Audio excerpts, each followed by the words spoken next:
Alrighty, well, here we are We gathering are.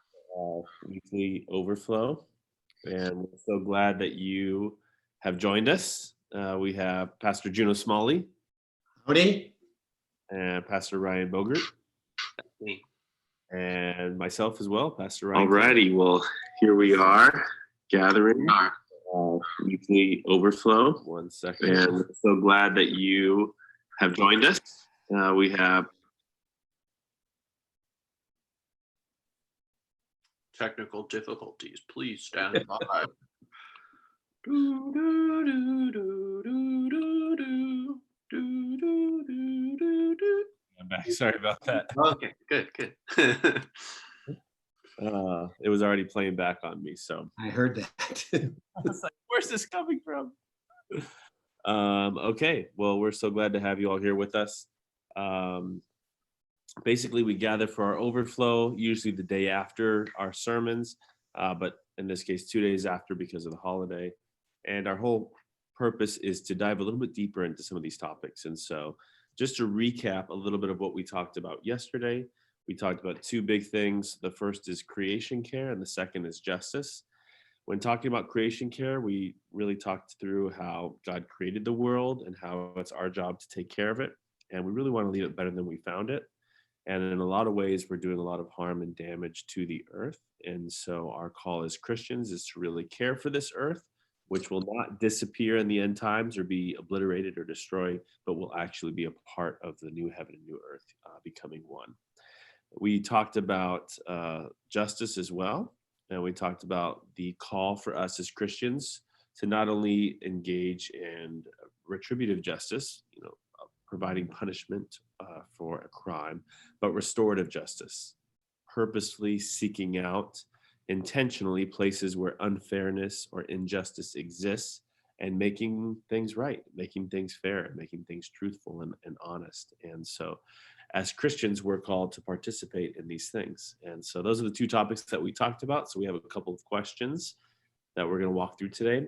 As always, if you're streaming with us and you'd love to write in on the chat and ask any questions or give any comments, you're totally welcome to do that. And we'll happily talk through those things. Otherwise, we're going to walk through, starting with our first question, and that is, why is creation care an important part of our faith?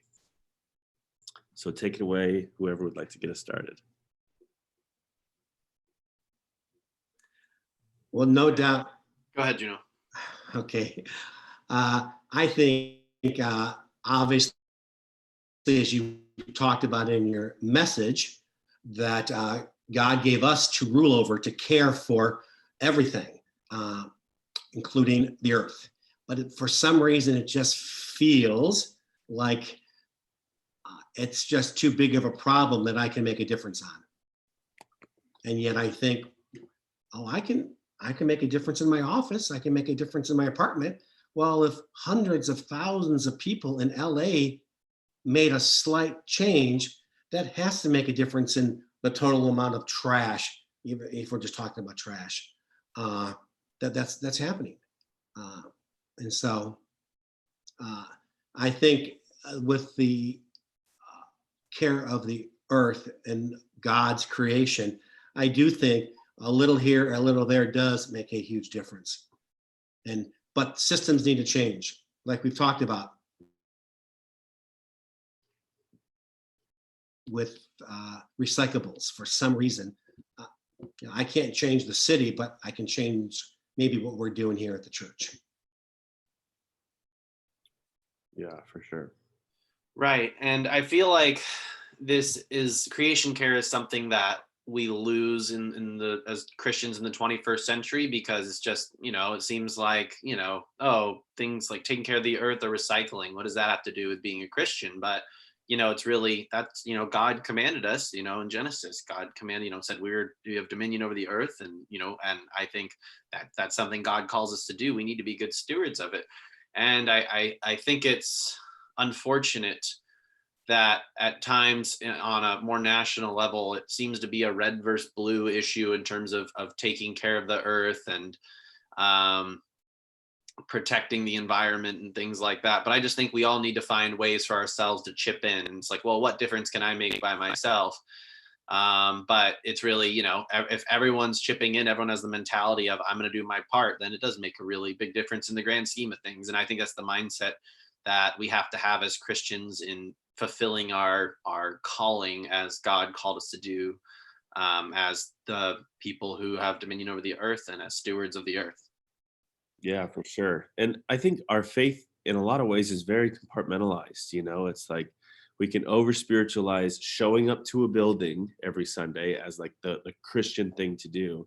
And one thing that, quarantine has kind of taught us is that church doesn't have to be prioritized on gathering in a special building. We can still be the church in our daily living, and we can still gather in other ways. And I think, with creation care, a lot of this has felt very separate. I've seen tree huggers or like earth lovers as kind of these like weird, obscure group of people as completely separate from my faith. And it's like the God who created all the earth, of course, would want us to care for his creation. That seems to make sense. But in my mind, it's always been separate, and I think for me, the sermon and these topics and these scriptures really brought it front and center to say, if I'm gonna call myself a Christian, if I'm gonna worship God with my whole life, my whole being, caring for creation itself has to be part of that. And I agree with you, Juno. It's easy to immediately go to the extreme of, I can't fix the entire world. My contribution is so small. Why do it anyways? Same thing with why vote in a political process. My vote is so small. But it's all of us participating together in the smallest way that's going to see the biggest results. And so it does start in our homes. It does start with, I garden with our kids and we plant plants. And it does start with minimizing how many products we consume and how much waste we produce, and being intentional to recycle just at home, and do a little research on what can be recycled and where the proper place for that is, and then spread that out to others. Obviously, I like that you talked about our church campus and how we're doing things here, and all these things matter. And I think Christians have a bad reputation, and rightfully so, for compartmentalizing their faith. They'll pick it outside of a Chick-fil-A, say protect my chicken sandwich, but they won't stand with the LGBTQ community who's feeling hurt. That's something that happened a few years ago. And it's like, we want church kind of our way and to do things how we want it, but we don't think about the ramifications of how we're doing things. We worship the creator God, but we just totally have disregard for creation itself. And so. Absolutely.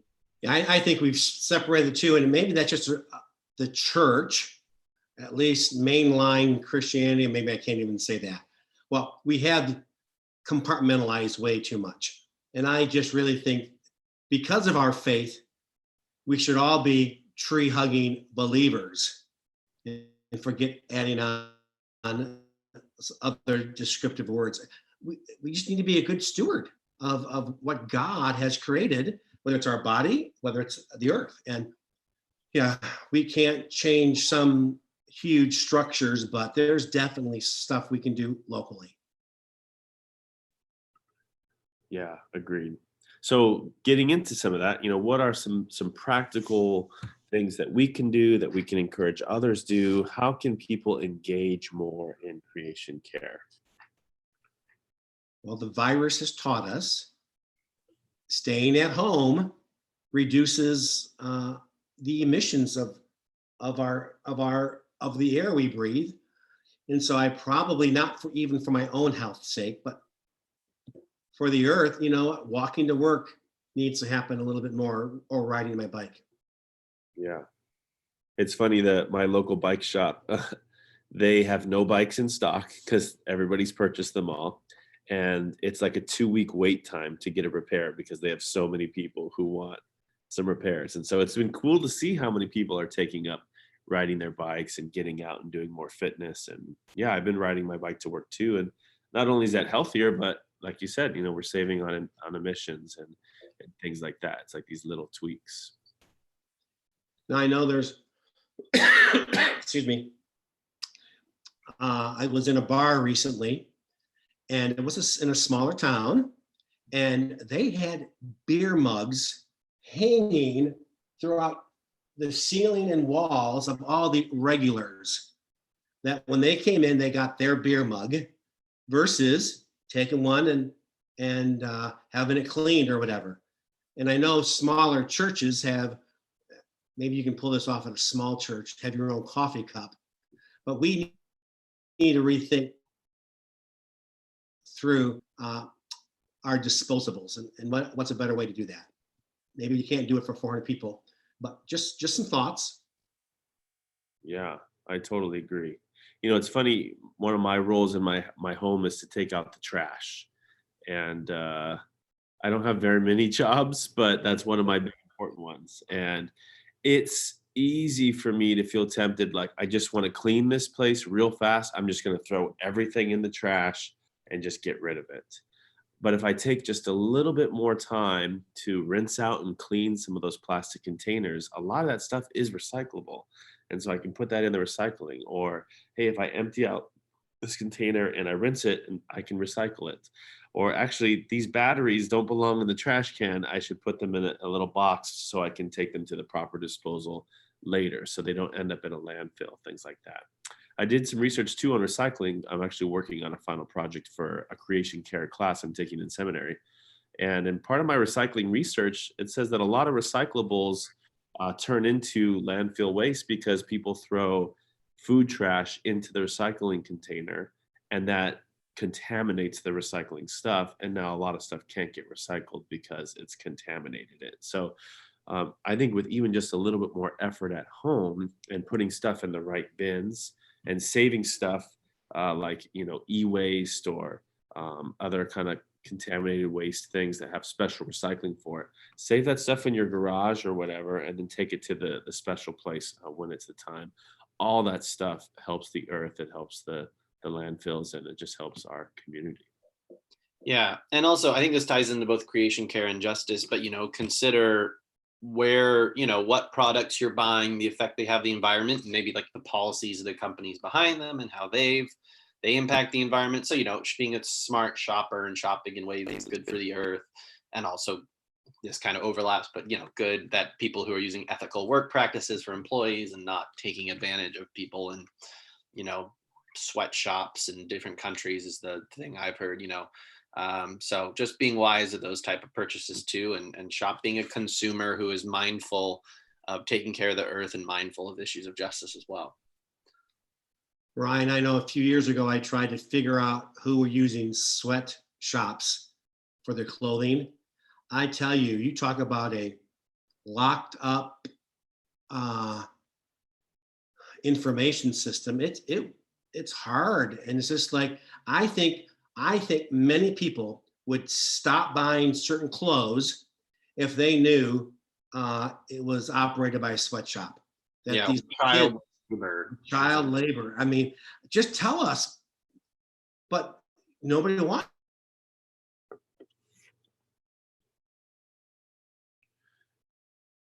Yeah, the thing is, it's Does really that mean we'll pay a little bit more? Yes, but just tell us. But I can't figure out how to break that information code, so to speak. Well, I think that becomes there's lawyers and behind these giant corporations who are trying to protect that information from being released because it's bad, PR, and that'll damage their sales. And at the end of the day, it all comes down to money, which seems like a lot of things in our country comes down to money, which is unfortunate. Yeah. Anyways, sorry, if you're gonna say something, Ryan. Yeah, I was gonna say, it's really great. Like there's reports that portions of iPhones are made using child labor. But Mhm. how old are these children? What portion of this is this a small component? There's just it's just a lot more gray than we'd understand. And for the majority of human history, children have been a part of working in a sense of you grew up on the farm and you're doing stuff from a young age. But at the same time, there are factories that really are taking advantage of these kids at a young age. But to get in there and to do the research and to figure out what's fair and what's not is really challenging. But there are a few organizations who have started some stamps like fair trade and things like that. And those are certified products that show that the purchase of these products are benefiting the original farmer or the original producer, Mhm. not harming them. And so we might not be able to look up everything and see how bad it is, but there's a lot of products that we can get that we know are fair trade or certified. Yeah.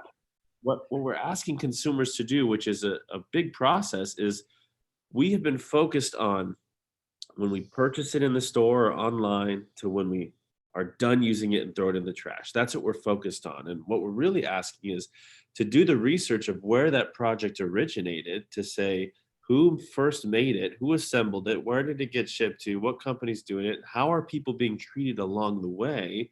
Then it gets to you. Then when you're done, are you disposing of it responsibly? Are you donating it or recycling it or putting it to use in another way, or are we just throwing it away? And so it's like we're asking people to really broaden their understanding of use and take responsibility for the entire life of the product and everyone that it touches, not just their own personal consumption.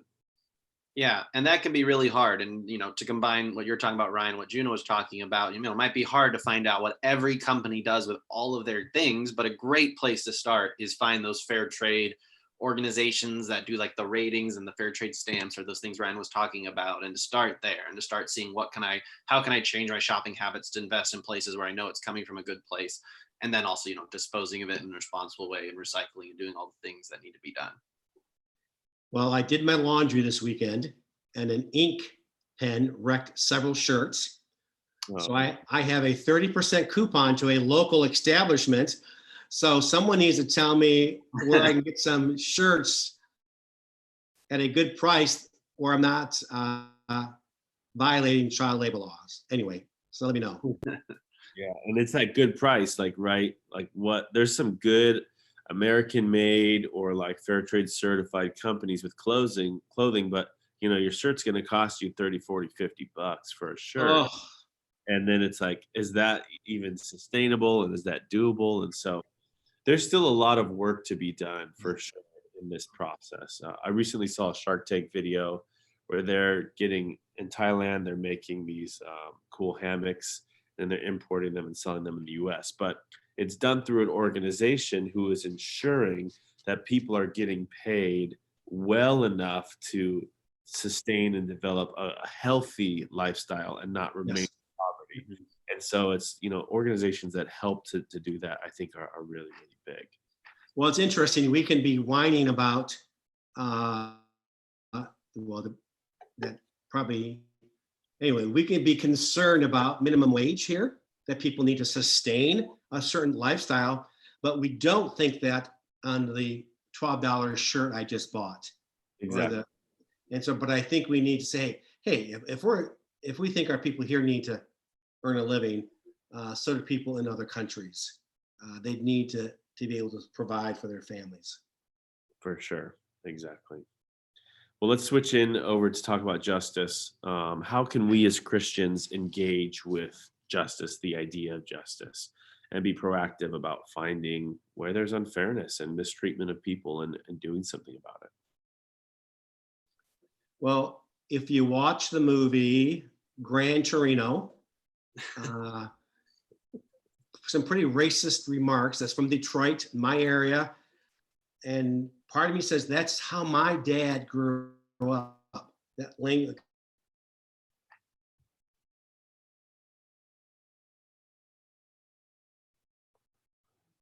Mackenzie was a baby, having to talk to my dad more than once about how we refer to people of a different color. And that is, I go, my wife and I would look at each other like, what did he just say? Say, you cannot, Dad, we love you. But for Mackenzie, and again, when Mackenzie was little, well, even when she wasn't so little, they would do anything for her. It's like, that's not good for Mackenzie to hear that. Versus, what are you thinking? You arrogant white male. I didn't go down that road, but to say, hey, for Mackenzie, let's not use that language. So it was the first time it was a little weird, but after that, he goes, oh yeah. So I think even some of those remarks are thrown around way too easy in our culture, that we need to step in and say, I'm uncomfortable with that. So. Yeah, for sure. Yeah, I think a big part of that is just getting educated on what's going on, and you have to have such a humble, open attitude to be willing to see the injustice. And a lot of people respond very defensively and very aggressively when confronted with injustice. And I think we need to be open to that. Even just, it might sound silly, but I was reflecting on this the other day. I was watching Peter Pan with my kids, and there's just so much negativity and racism towards like Native Americans and Indians in that movie. And I was thinking about how as a kid we'd play cowboys and Indians, and like that just seemed like a totally normal thing. As I've learned about history and the horrible treatment of Native Americans, I just feel like, what a horrible, like, how did this ever become a culturally appropriate thing to like play cowboys and Indians and have these themes of just so much oppression being a part of a fun children's game? You know, like to me, that's such a sick thing, you know? And so getting educated and being open and seeing what's going on, and we might not be able to make a huge change, but what can we do in our own sphere of influence with our own social media, our own family, our own friends, to speak out about something or to bring light to it? You know, we talked about Ahmaud Arbery, and we talked about the two guys that were a part of killing him, at least the two prime suspects, and they eventually were arrested, but it wasn't until public outcry that they were arrested, right? And so they were free for a few months. But then once the public got wind of what was going on, everybody started saying, hey, what the heck? This isn't fair. And then 2 days later, they're arrested. And so it's, you know, we have power as a public to speak out and to speak up about things and bring light and bring attention. And that is helpful. One of the good things of my parents being divorced and then my mom having a heart attack my senior year in high school is that we went on welfare, which then as you applied for colleges, that put me in the high category for financial aid. So that wasn't, okay, maybe the only good thing, but it made me think, it's like, it's the whole situation is complicated, but we cannot just have I'm going down the rabbit trail of higher education. Higher education cannot be just for the white privileged who can afford it, but there's got to be a way to open up those doors, because we do not, I mean, the whole higher ed is about to change because of COVID-19, which is probably good.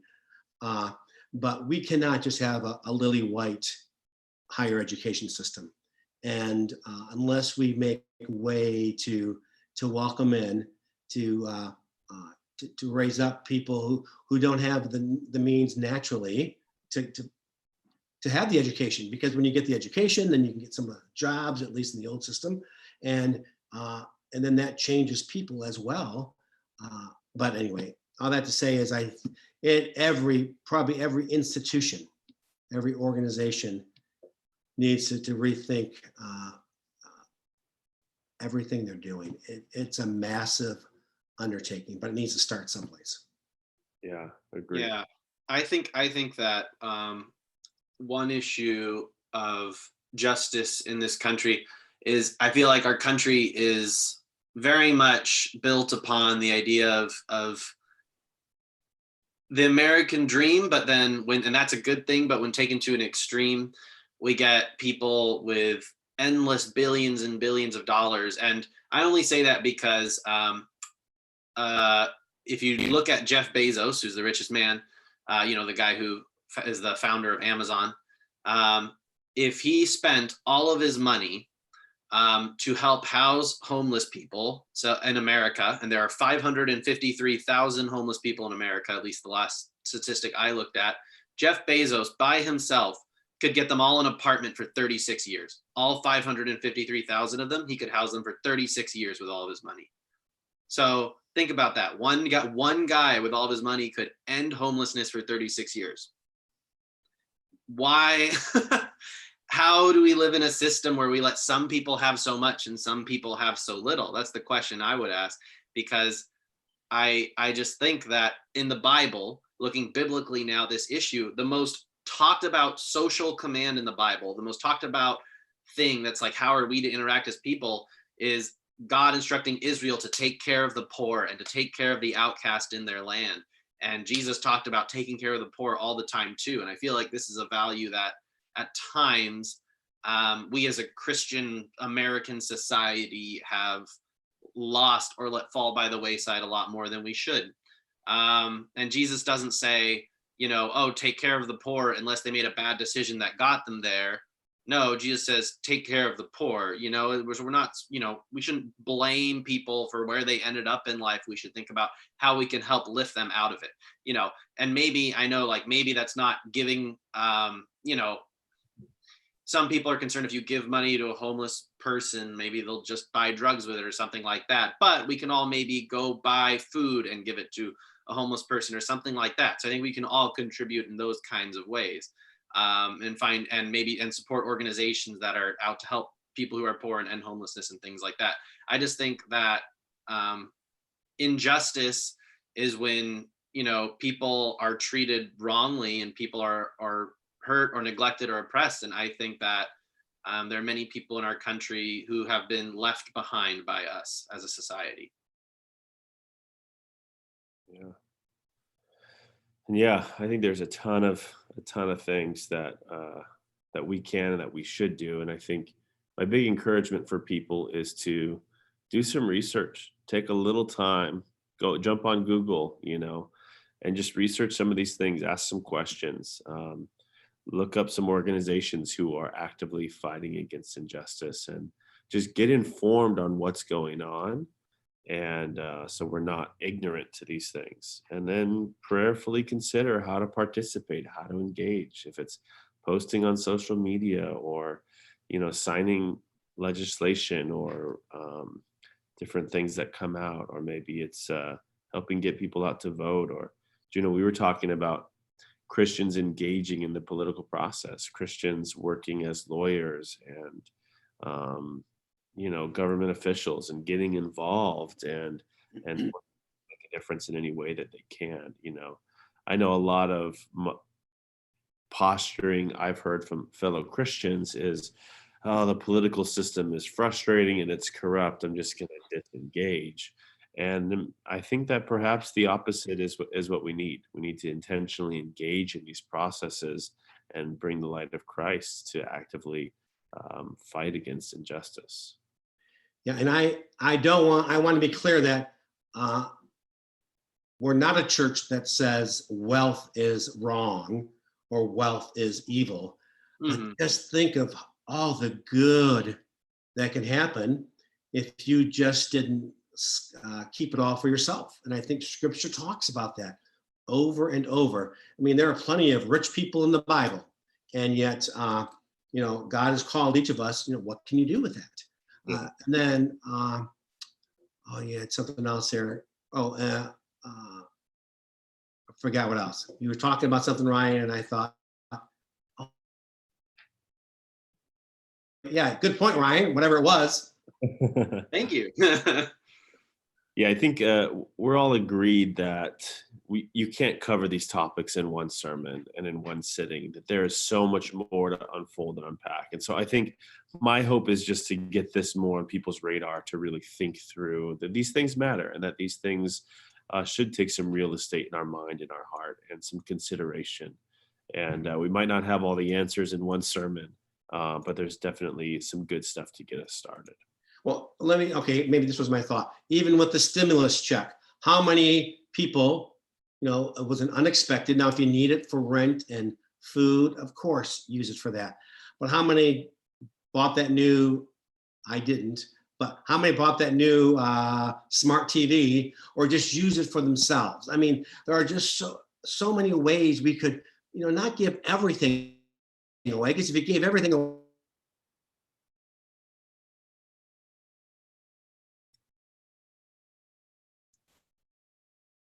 unexpected income. And I just think we need to be asking ourselves that, and be in community with others where we don't feel so defensive if we're ever asked, how you doing with that? Yeah, I think that's just such a good posture of thinking through, right? When we're blessed, it's not for our own personal gain, but how can we be generous with it? For sure. I think that's really good. Okay, well, any other final thoughts as we wrap up here?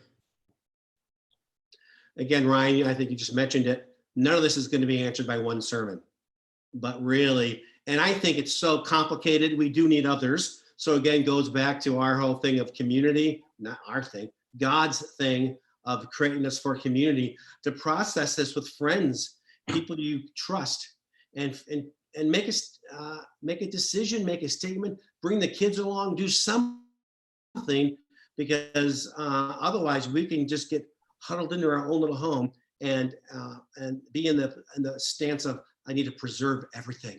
It's all I need to protect myself, and we really forget that God's called us to be the light to the world.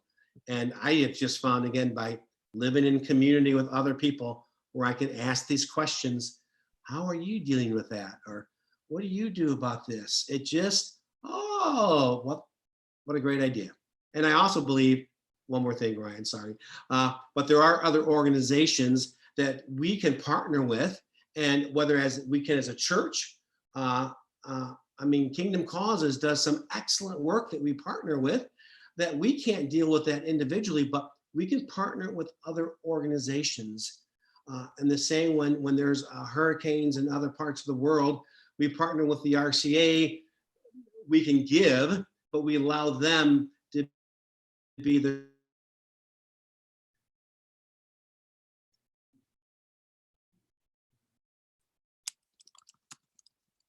and not thinking we know it all, we have to do it all, but to partner with the people God brings into our lives. So. Yeah, I just want to the biggest thing that stands out to me in the topic of justice in all these conversations is something Ryan Clement you mentioned earlier, but I want to re-emphasize it because I think it's so good, is changing our lens of how as Christians we think about justice from retributive justice to restorative justice, and retributive justice being punishing people who do wrong versus restorative justice helping people who have been wronged and bringing it back to right. And I think that when you do that, it's not our job as Christians to punish the wrongdoer, because that's what the, police and jail, judges and courts are for, but we can all do restorative justice and help those who have been wronged. So I think that paradigm shift is something that's essential to make justice less of a police go get that bad guy, to how can I help this person who has been wronged or been hurt in some way. And I think that's such a powerful thing. And that's one of the things I hope all of you listening, something to take away from this. For sure.